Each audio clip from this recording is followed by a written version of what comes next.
Robku, mudah belajar bahasa Arab dan nahwu sorof. أيوة فيكم مننا نفس روحنا ودمنا قلبنا بيرتاح هوام للي فعلا زينا الكلام نفس الكلام.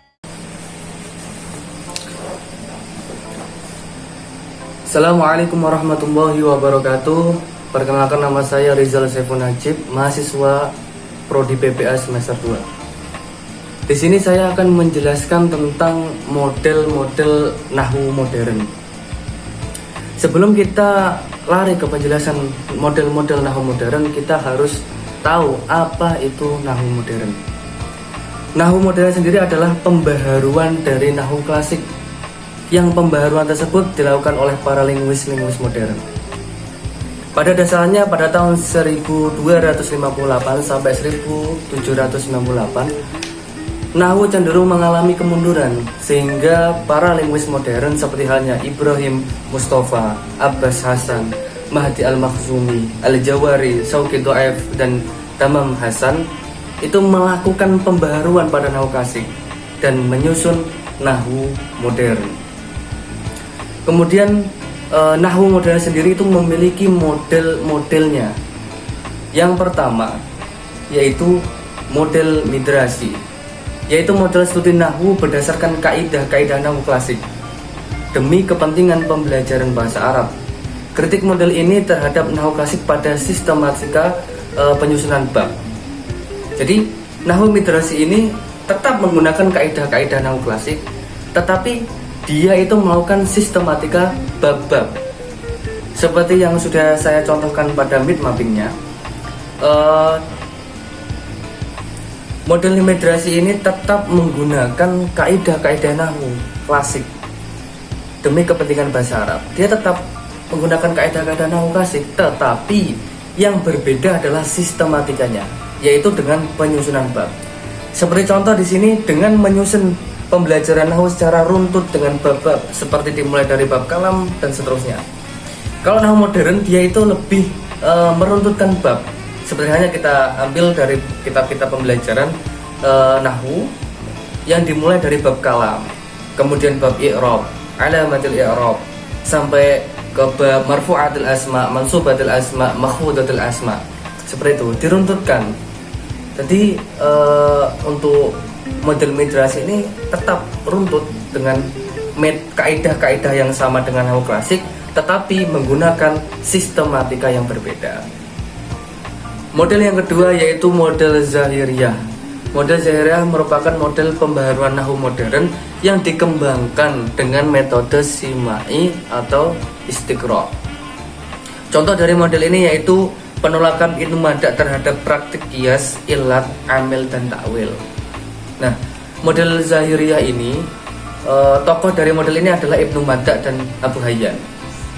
Nah, Ibnu Mada di sini sangat menolak akan praktik yang namanya qiyas, ilat, takwil, dan amil. Sangat menolak sekali. Seperti contoh ini, Ibnu Mada menolak akan adanya amil lafdi. Dia sangat menolak bahwasanya adanya amil lafdi dalam sebuah kalimat. Kita lihat contoh seperti ini. Pada lafaz ja'a zaitun, lafaz zaitun dibaca rofa karena kedudukannya dia sebagai fa'il dan jatuh setelah fi'il, bukan karena adanya lafaz ja'a yang mengharuskan lafaz setelahnya atau lafaz zaid itu dibaca rofa. Jadi kerofaan lafaz zaid ini menurut Ibnu Mada itu karena dia menjadi fa'il, bukan dari pengaruh amil lafdi lafaz ja'a. Dia sangat menolak karena ya fa'il ya dibaca rofa. Jadi tidak ada sangkut pautnya dengan lafaz ja'a. Itu ja'a hanya fi'il dan zaid adalah fa'il yang harus dibaca rofa. Itu bukan kok karena lafaz ja'a itu sebagai amil lafdinya dari lafaz zaid, bukan seperti itu. Jadi secara kita dilihat dan kita amati bahwasanya menurut metode ini bahwasanya secara simai dan istiqra seperti itu. Yang ketiga yaitu metode tajdidiyah fi ad-darsi an-nahwi jadid. Nah, metode ini atau model yang menggunakan teori fungsional, mendahulukan kepentingan nahwu dan penerapannya secara tekstual agar mudah dipahami oleh pemula.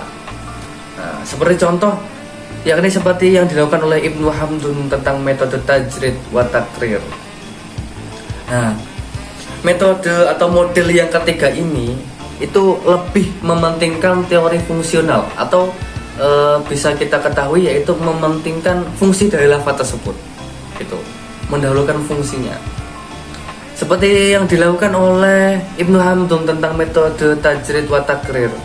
Nah, Ibnu Hamdun menerapkan pembelajaran nahwu itu dengan metode tajrid wa takrir, tajdid secara bertahap. Jadi kalau model ini membuat para pembelajar nahwu itu untuk bertahap pembelajarannya, baik itu secara fungsional mengenal bahwa kata ini digunakan untuk ini atau kata ini digunakan untuk ini atau yang lainnya, seperti itu, dan menggunakan metode takrir atau mengulang-ulang pembelajaran. Ibnu Hamdun juga mengulang-ulang akan pembelajaran nahwu tersebut. Jadi dengan model nahwu yang tajdidiyah fi ad-darsi an-nahwi jadid kemudian dipasangkan dengan metode dari Ibnu Hamdun dengan tajrid dan takrir, itu sangat cocok sekali menurut saya.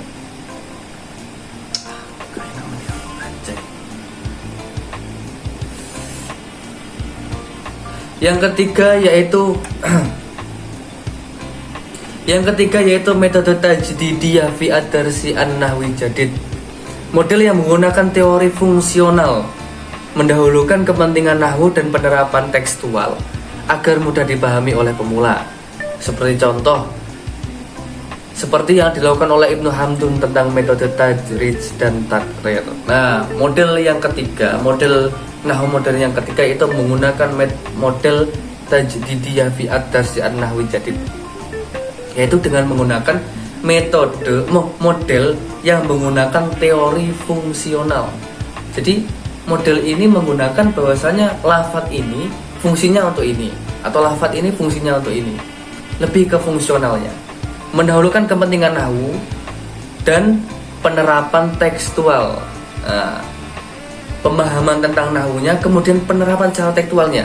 Apabila lafadz ini secara tekstual bagaimana? Itu seperti itu, agar mudah dipahami oleh pemula. Nah, seperti contoh oleh Ibnu Hamdun tentang metode tajrid wa takrir. Nah, Ibnu Hamdun sendiri memiliki metode yang pertama tajrid, yaitu secara bertingkat, belajar secara bertingkat. Yang kedua yaitu metode takrir, mengulang-ulang pembelajarannya. Nah, ini akan lebih mudah untuk para pemula untuk mempelajari nahwu.